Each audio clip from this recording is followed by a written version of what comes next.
जय जय राम कृष्ण हरि गोविंद गोपाल नारायण। गीता प्रेमी जनों, आज देखेंगे 23 और 24 कर्मों का महत्व। कर्म कर्म ही करो, कर्म करो। भगवान कर्म योग में कह रहे हैं ना, कर्म करो कर्म करो।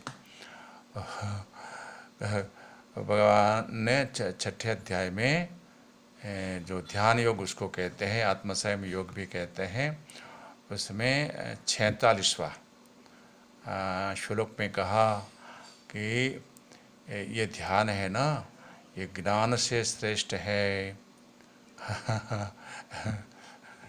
ज्ञान से भी श्रेष्ठ है, कर्म से भी श्रेष्ठ है। तस्मात् योगी भव अर्जुन। हे अर्जुन, इसलिए तू ध्यान योगी बन। अब अर्जुन को तो युद्ध करना है, फिर भगवान तस्मात् योगी भव अर्जुन। हाँ भगवान, तमें आप कहते हो तो करेंगे यदि ध्यान करने का समय मिला महाभारत के बाद। हरे कृष्ण हरे गोपाल गोपाल कृष्ण कृष्ण। तो एक बात ये है कि कर्म की बात में यहाँ ही कहा ना, अर्जुन ने कहा भगवान 33वां अध्याय की शुरुआत में, प्रारंभ में, कि ज्यायसि चेत् कर्मणस्ते मता बुद्धिर्जनार्दन तत्किं कर्मणि घोरे माम नियोजयसि केशव। हे भगवान, ये कर्म से बुद्धि योग श्रेष्ठ हैं, तो मुझे ये कर्मों में, युद्ध रूपी कर्म में क्यों डालते हो, ऐसा कहा।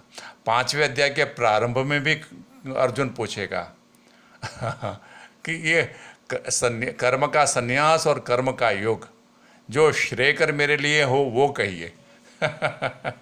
अरे युद्ध कर भगवान ने कहा युद्ध कर, ये सब आप हरे कृष्ण हरे कृष्ण हरे कृष्ण। अच्छी बात है। चलो भगवान आपका स्मरण होता रहे और ये गीता जी का माध्यम से आपका स्मरण होता रहे। गोपाल कृष्ण।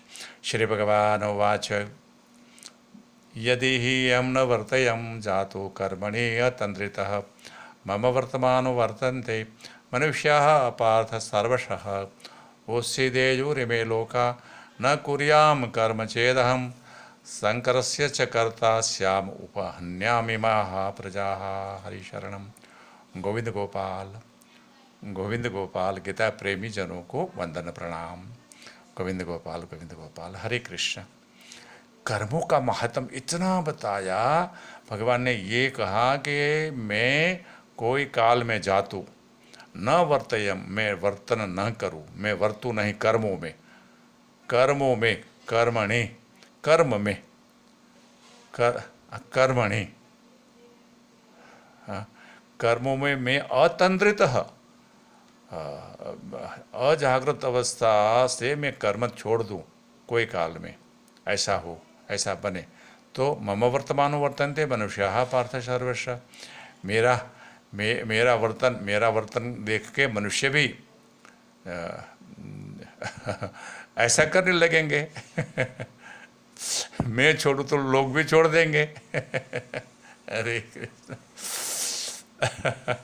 हरे कृष्ण हरे कृष्ण हरे कृष्ण।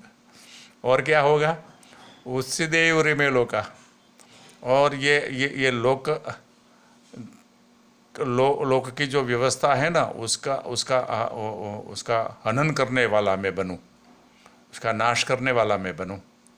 न कुर्याम कर्म चेदम, यदि मैं कर्म न करूं तो ये लोक का नाश करने वाला मैं बनूं, और शंकर प्रजा का उत्पन्न करना करता भी मैं बनूं।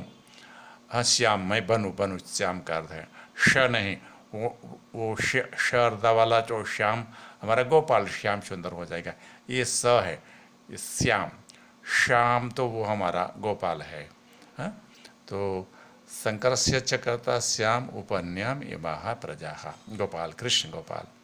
ये प्रजा का उपहन्याम, नष्ट करने वाला मैं बनूं यदि मैं कर्म न करूं तो। करो भगवान, आपने प्रकृति बनाई, आपने प्रजा बनाई, आपने जीव पैदा किए।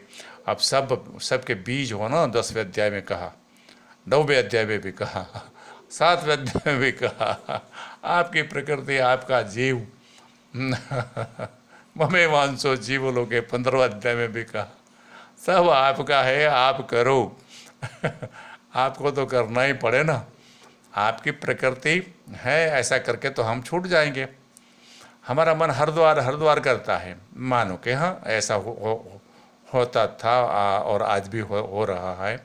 हरिद्वार गंगा ऋषिकेश मन में आता रहता है। तो वो सत्व का प्रभाव है भगवान। सत्व गुण मैंने तो नहीं बनाया, आपकी प्रकृति ने बनाया। तो उसका प्रभाव आपका अंश जो जीव है, जो ये बोल रहा है सब, उस पर पड़ेगा। जीव भी आपने बनाया, सब वो सत्व गुण भी आपने बनाया। हाँ तो, तो हमारा क्या दोष है भगवान? एक अच्छा 5-6 मिनट होने को आई, एक सरस बात करें। ये कर्म का प्रभाव के लिए भगवान ने कहा कर्म नहीं कर तो इतना दोष, इतना इतना इतना बड़ी हानि हो जाए, बस इतना ही कहना है। एक छोटी सी बात, छोटी सी कथा। भगवान रामचंद्र सागर के अपने सैन्य के साथ था। सामने लंका है, बीच में समुद्र है, इस साइड में भगवान है। अच्छा, भगवान समुद्र देव को प्रार्थना करते हैं कि हमें मार्ग दे दो, हमारी सेना उतर जाएगी, लंका में जाना है। तो 2 दिन या 3 दिन तक समुद्र ने मार्ग नहीं दिया। फिर भगवान लक्ष्मण जी के से कहा कि मेरा बाण धनुष लाओ। तो लक्ष्मण जी राजी हो गए कि भैया 3 दिन से बैठे हो, मांगने से कोई नहीं देता। आपका बल का, आपकी विभूति जो है आपके पास, उसका प्रयोग करो। तो जैसे ये बाण धनुष पर चढ़ाया, समुद्र बड़ा घबराया हुआ प्रकट हो गया और भगवान से कहने लगा, भगवान क्षमा करिए, क्षमा करिए, मैं तो जड़ हूँ और जड़ता में रहेगा, आपकी तो आज्ञा है भगवान। हाँ, मैं कैसे आपको मार्ग दे दूँ? मेरा जल स्वरूप है, तो वो जड़ है, प्रकृति जड़ है मेरी। आपकी प्रकृति ने मुझे जड़ बनाया, मेरा क्या दोष है भगवान? हाँ, ये सुंदरकांड का आखिरी चौपाइयों में है, सुंदरकांड के आखिरी चौपाइयों में है। हाँ? जो जिज्ञासु श्रद्धालु देखना चाहे तो रामचरितमानस सुंदरकांड में ये प्रसंग है। गोपाल गोपाल कृष्ण कृष्ण गोपाल। तो भगवान हम क्या करें? आपकी प्रकृति से हमारा हृदय में सात्विकी भाव आवे, हमें काम में रस रुचि नहीं रहे। हाँ, काम में एक बात तो आपकी कृपा से हुई कि भाई ये विद्या का कर्म क्षेत्र आपने दे दिया, तो इंजीनियरिंग पढ़ता रहा, ये गीताजी पढ़ता रहा, ये संस्कृत कुछ पढ़ता रहा। आपने ऐसे कर्मों में लगाए रखा, ये विद्या का थोड़ा प्रसार भी हो गया। इंजीनियरिंग विद्या भी छोटे छोटे बच्चों के पास में इंजीनियरिंग ग्रेजुएट्स, जो 22 साल के तो बच्चे ना, हम तो 75 साल के बूढ़े इंजीनियर हैं। हरे कृष्ण। तो ये सब आपकी कृपा से हुआ भगवान। ये जो कर्म करने वाले हैं उसको भी वंदन है, कर्म नहीं करते हैं उसको भी वंदन है। और ये सतो भाव में जो केवल भगवान का भजन ही चाहते हैं, सबों को वंदन प्रणाम। सबके हृदय में भगवान की प्रकृति के गुण है, गुणातीत होने को भगवान ने कहा है 14वां अध्याय में। सत्व से भी आगे चले जाओ और शांत हो जाओ, ऐसा कहा भगवान ने। हाँ, ये सेवा करते रहो जहाँ तक रजस हृदय में खलबली मचा रहा है। सेवा करोगे ही। जगत की सेवा कर्म से ही होती है, घर की सेवा कर्म से ही होती है। जगत और घर आ गया सब उसमें। ये रजस से ही होता है। रजस जहाँ तक हो, जो प्रभाव में है, वहाँ तक कर्म नहीं छूटेंगे। तो भगवान ने ये सब बनाया। सबको प्रणाम, रजस वालों को भी, सत्व वालों को भी, तमस वालों को भी, और तीनों के ऊपर चलाई गए जो गुणातीत हो गए। सबको वंदन प्रणाम। हरे कृष्ण। ठीक है मेरा भगवान। तो ये कर्म का प्रभाव है, कर्म करते रहो, नहीं तो ये सब नष्ट हो जाएगा। प्रजा यहाँ ये देखने जाओ तो बात तो सही नहीं है, भगवान की बात तो हमेशा सही होती है। देखो माता पिता कर्म नहीं करे, 25 साल के हैं माता पिता मानो के, हाँ, और एक साल का बच्चा है, ये कर्म नहीं करे तो ये प्रजा का क्या हो जाएगा। एक बार कहा था, उसके लिए दूध, उसके लिए कपड़े, फिर स्कूल, फिर कपड़े, ये वो सब कौन कहाँ लाएगा। कर्म करना ही पड़ेगा, नहीं तो ये प्रजा का क्या होगा।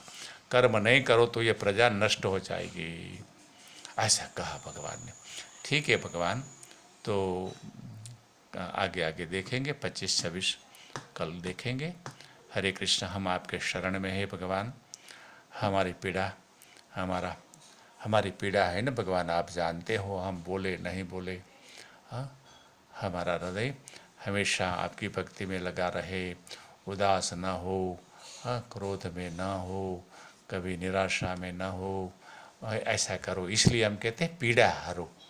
पीड़ा का अर्थ आप तो जानते हो ना, लेकिन हमारे सुनने वाले, हमारे प्रेमी जन जो है ना, वो उसको मन में आता है ये पीड़ा क्या है।